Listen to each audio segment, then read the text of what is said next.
Welcome to Bedtime Astronomy.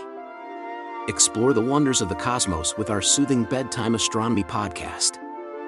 Each episode offers a gentle journey through the stars, planets, and beyond, perfect for unwinding after a long day. Let's travel through the mysteries of the universe as you drift off into a peaceful slumber under the night sky. So, if you want to build a permanent, thriving home for humanity in space, the absolute worst place you could possibly put it is on the surface of another planet. Oh, without a doubt, it's the ultimate trap. Right. And I really want you, listening to this right now, to just totally wipe away all that classic sci-fi imagery we've all grown up with. You know, forget the dusty red dome sitting in the middle of a Martian crater. Yeah, and forget the subterranean concrete bunkers carved into the moon. Exactly. I mean, we have this deeply ingrained, almost romantic obsession with planting a flag on another rock. We just operate under this baseline assumption that moving from one gravity well to another gravity well is like the logical next step for our species. Right, because it's what we know. We like having dirt under our feet. Exactly. But today, we were completely dismantling that assumption. We are leaving the dirt behind. We're going to explore why planetary colonization is fundamentally a biological and economic trap. A literal dead end. Yeah, a dead end. And we'll unpack why the actual future of human expansion looks like giant, rotating, meticulously engineered worlds suspended in the vacuum of deep space. Talking O'Neill cylinders. Because it's just a fascinating concept. It really is. So we're going to get into the physics, the terrifying engineering constraints, which, spoiler alert, are nightmare-inducing, and the extraterrestrial economics, plus, you know, the staggering philosophical implications of constructing artificial planets that just entirely bypass the deadly flaws of natural worlds. Okay, so let's unpack this. Well, the paradigm shift here is profound. I mean, for all of our history, we have been a species that just passively inherits geography. You know, right, we just show up and deal with it. Exactly. We adapt to the weather, we adapt to the atmospheric pressure, we adapt to the gravity. Moving to a model where we actively synthesize our own bespoke worlds from scratch, it requires us to completely discard that planetary bias. We have to stop thinking like cavemen looking for a better cave. Yes. It forces us to ask, why would we ever spend centuries trying to mutate the fragile human machine to survive a hostile, freezing environment? Especially when we have the technological runway to simply build a perfect 1G climate-controlled utopia right in orbit. So let's really establish why those natural destinations we always talk about are actually terrible candidates for permanent settlement. Let's talk about the planetary trap. Mars is usually the first one that comes up. Oh, always. Mars is the darling of the space settlement community, right? It's the ultimate symbolic destination. But when you look at the raw physical and chemical realities of the Martian surface, it is way less of a frontier and way more of a lethal trap. It is intensely hostile. I mean, we often casually mention that Mars is cold and lacks an atmosphere, but we really need to look at the specific mechanisms of that hostility. Yeah, break that down for us. Well, the Martian atmosphere is less than 1% the density of Earth's. Basically a vacuum. Essentially, yeah. And it is overwhelmingly composed of carbon dioxide. That means no liquid water can exist stably on the surface. It either freezes instantly or sublimates directly into gas because of the low pressure. Right. It just boils off. Exactly. Furthermore, the soil itself is toxic. Martian regolith is heavily laced with perchlorates. Okay, and perchlorates aren't just like an annoyance you can brush off a spacesuit, right? These are highly reactive chemical compounds. Oh, they are incredibly dangerous. Like if you get perchlorate dust into your habitat's ventilation system or into the water supply, it severely interferes with the human thyroid gland. It completely disrupts your metabolism, hinders physical and mental development in children, and it can cause severe respiratory failure. Yeah, it's brutal. You are essentially trying to build a farming community in soil that actively poisons the human endocrine system. Right, and then you add the radiation environment on top of that. Because Mars lacks a global magnetic dipole field, the magnetosphere that protects us here on Earth, the surface is constantly subjected to galactic cosmic rays and severe solar proton events. Just getting bombarded. Constantly. These are high-energy particles moving at significant fractions of the speed of light. And they don't just cause cancer. I mean, they cause direct acute tissue damage and degrade the central nervous system over time. Yikes. And then, I look at the moon and the situation is arguably worse. In many ways, yeah. Because you have a similar lack of atmospheric and magnetic shielding, but with the added nightmare of a 2-week diurnal cycle, you face 14 straight days of blistering 250-degree Fahrenheit solar radiation. Just baking in the sun. Literally baking, followed by 14 days of plunging into a 200-degree below zero, pitch-black deep freeze. And the thermal stress that places on any surface infrastructure is just, it's an engineering nightmare. The constant expansion and contraction of metals and composites. It tears things apart. But okay, let's set aside the toxicity, the temperature, and the radiation for a moment. Because I guess you could theoretically engineer a thick enough dome or a bunker to mitigate those things. Let's look at the unfixable variable, the real killer. Gravity. Gravity. The biological reality of gravity is the absolute deal breaker for permanent planetary settlement. I mean, human biology is just not a flexible system when it comes to gravitational loading. Not even a little bit. No. We have spent billions of years tracing back through our entire evolutionary lineage, adapting to one continuous, unwavering variable. And that is an acceleration of 9.8 meters per second squared, 1g. It's basically the operating system of the human body. Exactly. Our entire physiological machine, our skeletal density, our cardiovascular output, our fluid distribution, our ocular pressure, it all operates on the core assumption that it will constantly be fighting that exact downward pull. And we see this rapid degradation even just in low Earth orbit, right? Like when astronauts spend 6 months on the International Space Station, the loss of mechanical loading on the skeleton causes this dramatic shift in bone remodeling. The bones basically start dissolving. Yeah. In a 1G environment, you have osteoblasts building new bone tissue and osteoclasts breaking down old bone tissue in this perfect equilibrium. Right. But the moment you remove that continuous mechanical stress, the osteoclasts just go into overdrive. The body assumes it no longer needs a heavy, metabolically expensive skeleton. And the resultant bone density loss can be up to 1 to 2% per month in microgravity. That is wild. It is. And while the moon offers 1/6 of Earth's gravity and Mars offers roughly 38%, there is absolutely no clinical data suggesting that partial gravity is sufficient to maintain human skeletal integrity over a lifespan, let alone across multiple generations. Right. Think about the kids. If you raise a child in 0.38 G, their bones and muscle mass will develop relative to that weak environment. They would likely become frail, elongated, and entirely incapable of ever visiting Earth. They'd be crushed by our gravity. Crushed. And it goes far beyond bones, right? The cardiovascular system relies heavily on gravity. Down here on Earth, your heart is an incredibly powerful pump. It's perfectly calibrated to push blood up from your lower extremities against the force of gravity. Yeah, you have baroreceptors in your blood vessels that constantly adjust pressure to keep you from fainting when you stand up. Right. But when you drop a human into microgravity or even low gravity, that blood immediately pools in the upper body and the head. And that fluid shift triggers a whole cascade of systemic failures. The body senses the excess fluid in the chest and head, and it essentially tricks the kidneys into excreting blood volume. Which means less oxygen transport. Exactly, leading to a drop in overall red blood cell count. But more critically, that constant fluid pressure in the skull leads to SANS spaceflight-associated neuroocular syndrome. SANS. Okay, explain that. The optic nerve swells, the back of the eye actually flattens, and your vision permanently degrades. You're taking a machine, custom built for a specific factory floor, moving it to a completely different environment and watching the gears slowly grind themselves into dust. That's such a visceral image, but it begs the question, why are we so stubbornly obsessed with forcing fragile human bodies to adapt to deadly, toxic, freezing rocks with partial gravity? Because it's a planet. It feels familiar. But it's an illusion. We are treating planetary surfaces like the only viable real estate in the solar system simply because they offer ground.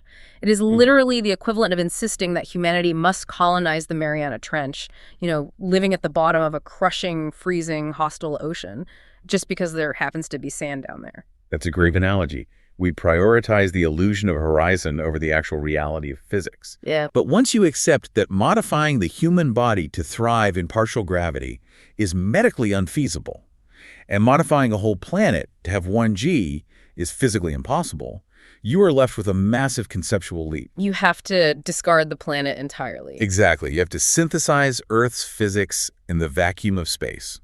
Okay, so let's talk about how we synthesize gravity, because we do it through rotation. This is the foundation of the O'Neill cylinder. And this is where we move from planets to megastructures. Right. So physicist Gerard K. O'Neill recognized back in the 1970s that the optimal location for a human settlement isn't at the bottom of a gravity well. The optimal location is in free space. Where you have unimpeded access to solar energy. Yes, and where you can dictate the physical parameters of the environment yourself. To solve the gravity problem, you construct a massive cylindrical habitat, and you just rotate it along its central axis. So let's dive into the mechanics of that artificial gravity, because, and I find this fascinating, it isn't actually gravity. No, it's not. It's a byproduct of inertia. Like, when you spin a hollow cylinder, the hull of that cylinder is constantly changing direction. According to Newton's first law, any object inside that cylinder, like a person, a building, a lake, it wants to move in a straight line. Exactly. But the inner wall of the spinning cylinder is constantly curving inward, essentially intercepting that straight line path. And that interception is what creates centrifugal force. From the perspective of someone standing on the inner surface of the hull, this force pushes them outward against the floor. It feels exactly like gravity. It does. If you carefully balance the radius of the cylinder with the angular velocity, the speed of rotation, you can perfectly simulate the 9.8 meters per second squared of acceleration that we experience on Earth. The floor literally pushes up against your feet with the exact same force that Earth's crust does. But there are strict mathematical limits to this, right? Like, you can't just take a tiny modular space station and spin it super fast like a carnival ride to get 1G. No. If you do that, you run into the Coriolis effect. Right. If the radius of your spinning habitat is too small, the speed at which your feet are traveling is significantly faster than the speed your head is traveling, simply because your feet are further from the axis of rotation. Which just wreaks havoc on the human body. The physiological consequences of a high Coriolis force are severe. It causes extreme motion sickness, dizziness, absolute disorientation. Every single time you turn your head, the fluid in your inner ear gets conflicting signals. It's a nightmare. So to mitigate that Coriolis effect, to make the rotation totally imperceptible to the human vestibular system, the rotation rate needs to be kept pretty low, right? Under roughly 2 revolutions per minute. Precisely. Which means to achieve 1G at such a low rotational speed, the habitat has to be enormous. The radius has to be massive. Exactly. And that brings us to the staggering scale of the classic O'Neill design. We are not talking about a cramped space station where astronauts float through narrow corridors. No, we are talking about structures of geological proportions. I mean, the baseline O'Neill cylinder design, what they call Island 3, is conceptualized as being roughly 8 kilometers or 5 miles in diameter. And up to 30 kilometers, or nearly 20 miles, in length. Just think about the internal surface area of a cylinder that size. You are looking at over 500 square miles of prime habitable real estate wrapped around the inside of a metal tube. That is enough surface area to house millions of people comfortably. Millions. And you mentioned earlier that these structures aren't actually designed to operate in isolation, right? They are built in pairs. That's right. And it's a brilliant bit of physics. A single massive cylinder spinning in a vacuum creates an immense gyroscopic effect. It acts just like a giant gyroscope. Which is a problem if you want to aim it. Exactly. If you try to tilt that single cylinder to keep its solar arrays pointed at the sun as it orbits, the gyroscopic precession will cause the whole structure to drift wildly. It becomes totally unmanageable. So to counter that, the design locks 2 identically massive cylinders parallel to each other. They're rigidly connected by this massive framework at their ends. One spins clockwise, the other spins counterclockwise. And their angular momentum perfectly cancels out. The paired structure behaves neutrally in space. That allows the entire double-cylinder assembly to be precisely targeted toward the sun. So cool. Okay, I want to put you, the listener, inside one of these things. Let's visualize the actual subjective experience of standing on the inner hull of an 8-kilometer wide spinning world. Because it would be wild. It really would. You are standing on dirt, real soil brought in from asteroid material, seeded with organic matter. You look around and you see forests, rivers, maybe a sprawling urban center in the distance. But when you look toward the horizon, Yes, the land doesn't fall away from you like it does on Earth. It sweeps upward.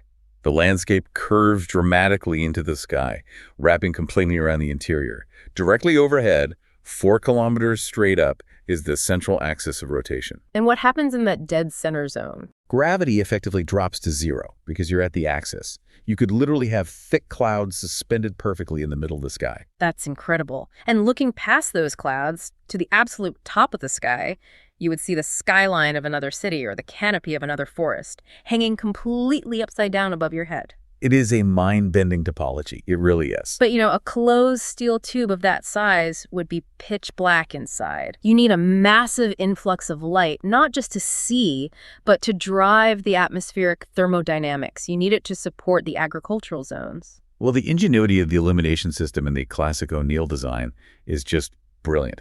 The cylinder hull isn't solid metal. It alternates. You have 3 massive strips of land and 3 massive strips of transparent window running the entire 30-kilometer length of the tube. And outside those windows are these colossal articulated mirrors. Yes, these mirrors are angled to catch the constant, unfiltered, raw solar radiation of deep space. They reflect it directly through the window strips onto the land strips opposite them. So you're reflecting sunlight straight down onto the ground. Exactly. And by adjusting the angle of these mirrors, the inhabitants can seamlessly simulate the progression of the sun across the sky. You perfectly replicate dawn, high noon, and dusk before closing the mirrors entirely to simulate a dark, starry night. So you are capturing 247 solar energy and modulating it to support natural human circadian rhythms. But the control goes far beyond just opening and closing the blinds, doesn't it? Oh, absolutely. You are stepping into the realm of absolute environmental mastery. You're basically playing God with the climate. On Earth, we're just subject to the chaotic thermodynamics of our atmosphere. A shift in ocean currents or a high-pressure front dictates whether we experience a hurricane, a drought, or a blizzard. But inside a rotating habitat, weather is an engineered output. It is a closed thermodynamic loop. The atmospheric composition is perfectly regulated. The exact ratio of oxygen, nitrogen, and trace gases is actively monitored and scrubbed. By controlling the amount of solar energy reflected into the cylinder via those mirrors, and by managing heat rejection through massive radiator arrays on the exterior, the population can dictate the ambient temperature down to the decimal point. So if you want to engineer a biome that perfectly replicates the temperate, rainy climate of the Pacific Northwest, you just set the humidity controls, adjust the thermal input, and program the mirrors to simulate a specific seasonal cycle. Right. And then right next door, in a completely separate, structurally linked cylinder, a different community could maintain a perpetual, balmy Mediterranean climate optimized for massive yields of citrus and olives. The agricultural efficiency alone is revolutionary. I mean, traditional agriculture on a planetary surface must contend with pests, unpredictable rainfall, early frost, soil depletion. It's extremely chaotic. But in a dedicated agricultural cylinder, you have optimized light spectrums, precise hydroponic or aeroponic nutrient delivery, zero invasive species, and climate schedules that are mathematically designed to push crop yields to their absolute biological maximum. You literally eliminate the concept of a bad harvest. It's perfect efficiency. Yeah. But, this level of artificiality brings up a deep psychological challenge. I was just thinking about that. Yeah. If everything is mathematically optimized, if the rain falls precisely at 3:00 a.m. on Tuesdays, because the thermal management system dictates it, and the sky is just a glass window reflecting a mirror, does the human mind eventually reject it? Does an artificial forest just start to feel like a giant terrarium? Well, people just go stir crazy knowing they are living inside a big metal can. Exactly. And that is the exact reason why the massive scale of an O'Neill cylinder is not just an engineering flex. It is a vital psychological necessity. Right. If you try to pack a multi-generational population into a small, purely utilitarian station, the sensory deprivation and claustrophobia will absolutely result in profound social decay. People need space. Yes, but when the environment is 30 kilometers long, the human visual and spatial processing centers are overwhelmed. The brain stops registering the structure as an enclosure. The scale basically acts as a cognitive override. Precisely. You can hike for days through an engineered wilderness area inside one of these cylinders, surrounded by millions of trees, flowing water, varied topography, and even if you intellectually know that a steel hull exists meters beneath the soil, your sensory reality is that of a vast natural world. We preserve that psychological anchor to nature, which is critical for long-term civilizational stability. You have to have it. Okay, but let's crash back down to harsh economic reality for a second, because this all sounds amazing. But building a single 30-kilometer-long, 8-kilometer-wide steel and glass tube, filling it with atmosphere, soil, and water. It requires tens of millions of tons of mass. Well, easily. To contextualize that for you, the listener, the International Space Station, which took decades to assemble and is essentially the size of a football field, weighs barely over 400 tons. If you try to build an O'Neill cylinder by launching steel beams and water tanks from Earth, you are fighting the rocket equation, and the rocket equation always wins. It always wins. The sheer physics of escaping Earth gravity makes launching raw materials economically prohibitive. I don't care how much you optimize your launch vehicles. Every single kilogram of payload requires exponentially more kilograms of propellant just to reach low Earth orbit. Right. The delta V, the change in velocity required to push mass out of Earth's deep gravity well is immense. Therefore, a megastructure cannot be built with terrestrial material.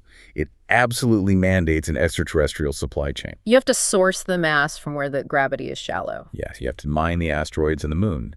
And this completely shifts the entire conversation from space exploration into the realm of megascale industrial economics. We're really looking at a paradigm of absolute post-scarcity here because the volume of raw material floating in the solar system is honestly difficult for the human mind to quantify. The asteroid belt is an ocean of high-grade industrial resources. Let's look at M-type asteroids, metallic bodies. These are often the exposed iron-nickel cores of ancient protoplanets that were shattered by collisions billions of years ago. Just floating chunks of pure metal. Exactly. A single, moderate-sized metallic asteroid can contain more accessible iron, nickel, cobalt, and platinum group metals than humanity has excavated from the Earth's crust in all of recorded history. Just one rock. Yeah. One rock could theoretically collapse the terrestrial precious metals market overnight. Without a doubt. But you don't even need to go all the way to the main asteroid belt between Mars and Jupiter, do you? No. You have near-Earth objects, or NEOs, whose orbits cross our own. Catching an NEO and altering its trajectory to bring it into a stable Earth-Moon Lagrange point requires a fraction of the delta V compared to launching material from Earth. And once you maneuver that raw mass to your construction node, you don't use, guys in spacesuits with pickaxes to mine it. No, definitely not. You utilize processes like optical mining. Okay, optical mining. How does that work? You deploy massive, ultra-lightweight parabolic reflectors to concentrate raw solar energy into a tight beam. It's like using a giant magnifying glass to burn ants, but instead you're focusing intense thermal energy directly onto the surface of carbonaceous chondrite asteroids. You essentially bake the asteroid. You bake it. And that is crucial because you aren't just looking for steel. You need the volatiles. You need the ice. People think of water in space purely in terms of, astronaut hydration, but water is the absolute bedrock of a deep space industrial economy. Water is the great enabler. When you superheat an icy asteroid using concentrated sunlight, you drive off the water vapor, capture it, and condense it. Now you have massive reservoirs of liquid H2O. Right. Through the process of electrolysis, running an electrical current generated by your vast solar arrays, through that water, you break the chemical bonds, splitting it into gaseous hydrogen and gaseous oxygen. And boom, you instantly have millions of tons of breathable atmosphere for your cylinder. Yes. But more importantly, liquid hydrogen and liquid oxygen constitute highly efficient chemical rocket propellant, hydrolox. So your water mine actually doubles as a colossal deep space refueling depot. Furthermore, water is a highly effective, low atomic weight radiation shield, which we will analyze shortly because it's vital. But the broader point here is that the combination of limitless solar energy that is not attenuated by an atmosphere or interrupted by a planetary night cycle, and limitless asteroidal mass, it creates this incredible industrial feedback loop. Right. You use solar energy to power autonomous mining swarms. Those swarms extract metals and volatiles.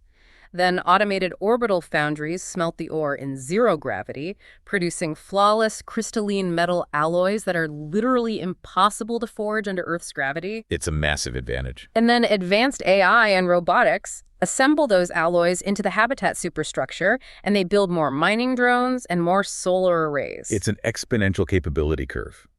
Human labor is removed from the dangerous physical construction entirely. We become the architects and the overseers of a self-replicating robotic infrastructure.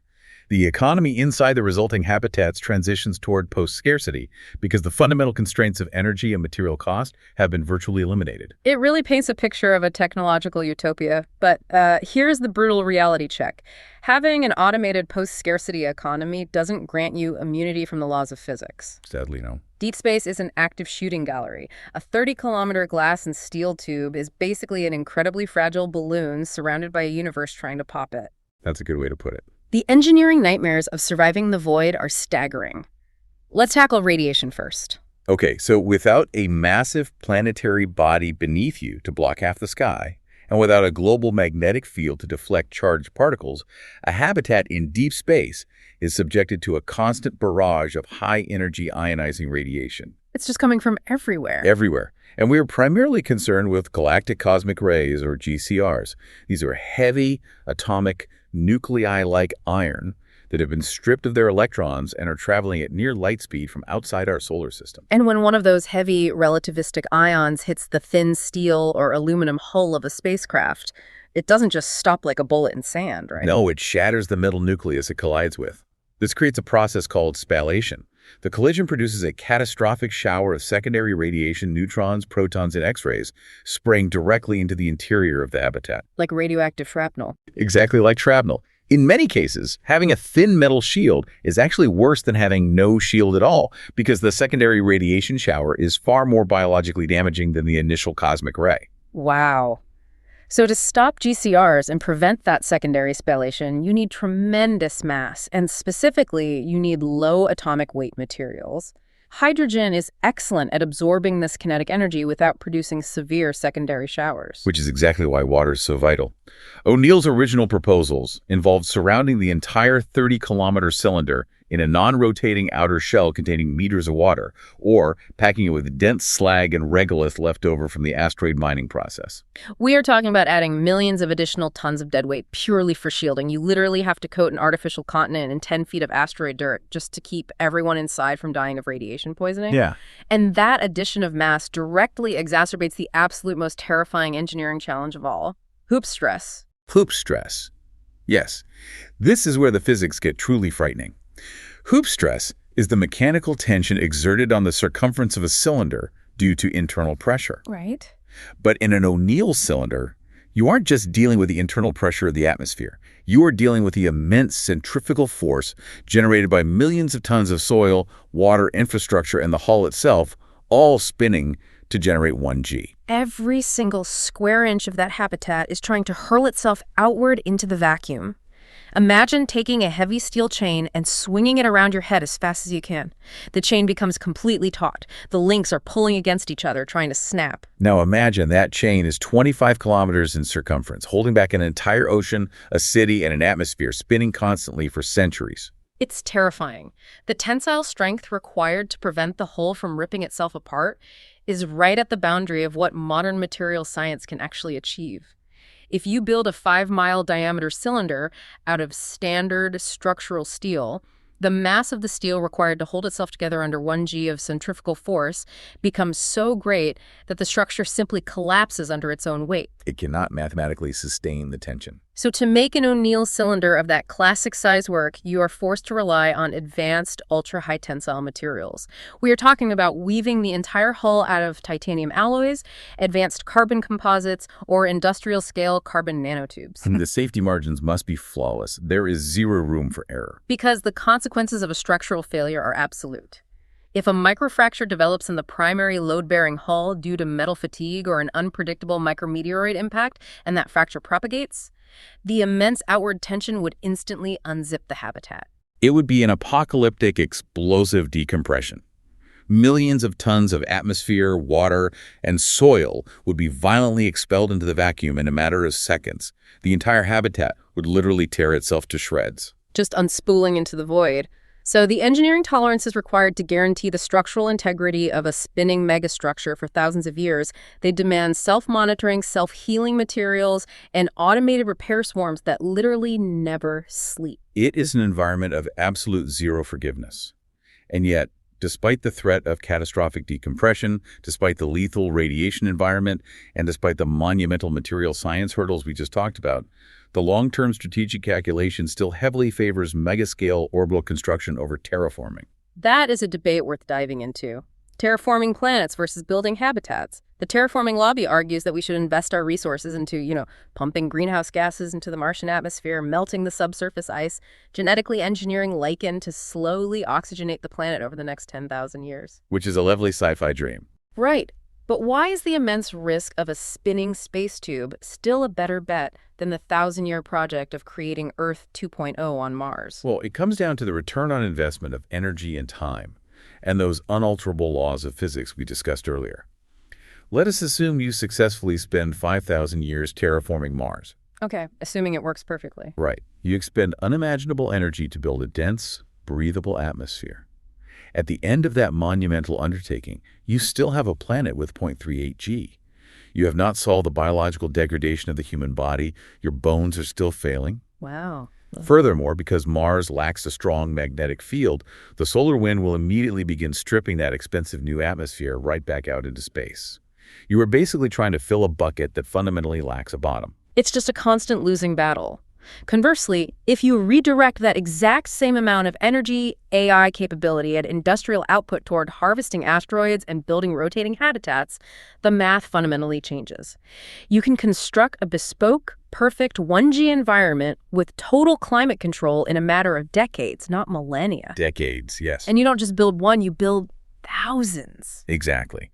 And this represents the leap toward a megascale civilization, framed perfectly by the Kardashev scale. The Kardashev scale categorizes civilizations by their energy utilization. A Type I civilization harnesses the complete energy profile of its home planet. We're not quite there yet, but getting close. Right. A Type II civilization harnesses the total energy output of its host star. And planets are terribly inefficient mechanisms for capturing stellar energy, aren't they? I mean, Earth intercepts roughly 1/1000th of the sun's total energy output. It's a rounding error. The rest of that fusion energy just radiates uselessly into the void. If a civilization wants to really scale up its population, its computing power, and its industrial base, staying huddled on the surface of a single rock is just an evolutionary dead end. To approach Type II status, a civilization must dismantle its local asteroid belts and construct a Dyson swarm. That's a massive dispersed network of millions of O'Neill cylinders and solar collectors orbiting the star. And the carrying capacity of that orbital network is almost incomprehensible. I was looking at the volumetric math of the main asteroid belt recently.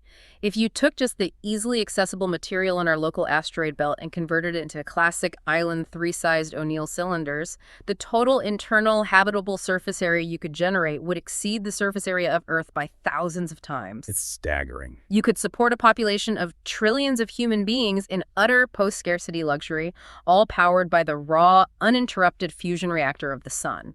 In that paradigm, planets lose their central importance completely. They become gravitationally expensive, biologically dangerous historical landmarks.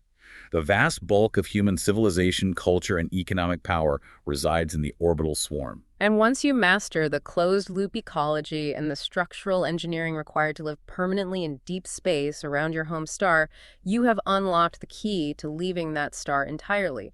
O'Neill cylinders are the exact blueprints required for interstellar expansion. They are generation ships. Oh, absolutely. The distances between neighboring star systems are so vast that, barring the discovery of faster-than-light travel, any journey will take centuries or even millennia. You cannot put a crew in a small metal box and expect them to survive an 800-year transit to Alpha Centauri. No way. You attach a massive propulsion system, perhaps a nuclear pulse drive or an antimatter catalyzed engine, to the back of a fully stocked, fully enclosed O'Neill cylinder, and you just push the entire world out of the solar system. The people who fire the engines will live out their natural lives and die inside that cylinder. Their children will be born, grow old, and die inside that cylinder. Dozens of generations will pass in the dark void between the stars. Which really forces you to interrogate the very definition of a world. To the 4th or 5th generation born aboard that interstellar transit vehicle, the cylinder is not a ship. It is their entire universe. Yes. The curved metallic sky overhead, the carefully curated artificial forest, the mathematically predictable weather patterns, that is the only nature they have ever known. and it's entirely authentic to them. Imagine the psychological disconnect they would have from us. How would a society born in a perfectly engineered, pristine 1G environment view the concept of a natural planet? Would they even want to land on a new world when they finally reach Alpha Centauri? It is highly probable they would look at a planetary surface the same way we look at a damp, unlit cave. I mean, why would a highly advanced society voluntarily descend into a massive gravity well where they have to contend with uncontrolled geology, toxic weather, unpredictable predators, and biological pathogens? When they can simply remain in orbit, strip mine the local asteroids, and build more perfect habitats. Exactly. But I'd take that a step further, because the divergence isn't just cultural, it becomes biological. Once you are permanently untethered from the specific 1G constraint of Earth, the habitats can customize their environments. Maybe a deeply philosophical sect decides they want to live in 0.8G because the reduced cardiac strain extends human lifespans by 50 years. Or maybe another group engineers a habitat composed entirely of interconnected aquatic zones. Right. The environment no longer dictates human evolution. Human intent dictates the environment, which in turn facilitates directed biological adaptation. Through genetic engineering, cybernetic integration, and the selection pressures of these bespoke habitats, the populations within different cylinders would rapidly diverge. We're really talking about the transition into a post-human existence. Some cylinder societies might maintain a rigid, museum-like replication of Earth's baseline environment, enforcing strict genetic standards to remain human as we understand it. But others will use the absolute freedom of the void to alter themselves in radical, totally alien ways. They'll optimize their biology for zero-gravity industrial zones or extreme radiation tolerance. Geography has fundamentally shaped human history forever. Civilizations rose and fell based on access to rivers, mountain barriers, and arable land. O'Neill cylinders completely invert that ancient dynamic. For the first time in the history of terrestrial life, the mind builds the geography. We transition from adapting to geology to engineering reality itself. It is a staggering trajectory. It really is. So to summarize the sheer magnitude of what we have explored today, escaping the gravity well is only the first step. The true threshold of human endurance is recognizing that natural planets are evolutionary traps. Surviving the cold, hostile vacuum of space is a temporary hurdle. Thriving in it by constructing rotating megastructures is the ultimate solution. And the convergence of rapidly reusable heavy-lift rockets, AI-driven automation, advanced material science, and emerging asteroidal extraction technologies, it means that the industrial capacity to build these bespoke worlds is slowly moving from theoretical physics into the realm of actual long-term engineering plausibility. We are looking at the blueprint for transforming from a fragile, single-planet species, one that is uniquely vulnerable to a single asteroid strike or ecological collapse, into a mega-scale civilization that builds its own perfect shores across the cosmic ocean. But as we close, it leaves an incredibly provocative thought lingering in the air. Let's hear it. If humanity successfully makes this transition, if our descendants spend thousands of years flourishing in perfectly engineered, meticulously climate-controlled, disaster-free orbital paradises, totally insulated from the violence of nature, how will they view the universe around them? Will the very concept of nature become a source of profound terror? Will a random, chaotic planetary surface with its violent tectonic shifts, its blinding dust storms, its unfiltered radiation, and its crushing gravity someday horrify future humans the exact same way that the cold, dark, endless vacuum of space horrifies us today? It completely flips the narrative of what home actually means. Keep questioning the ground beneath your feet and keep looking up.